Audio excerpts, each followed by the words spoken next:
সম্মানিত ভিউয়ার্স, আসসালামু আলাইকুম।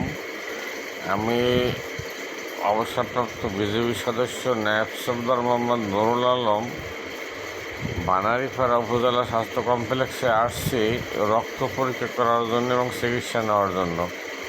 সকলে দোয়া করবেন, ভালো থাকবেন, সুস্থ থাকবেন, নিরাপদে থাকবেন, আমার জন্য দোয়া করবেন, আমি যেন সুস্থ হয়ে যেতে পারি। আসসালামু আলাইকুম ও রহমতুল্লাহি ওয়া বারাকাতুহু।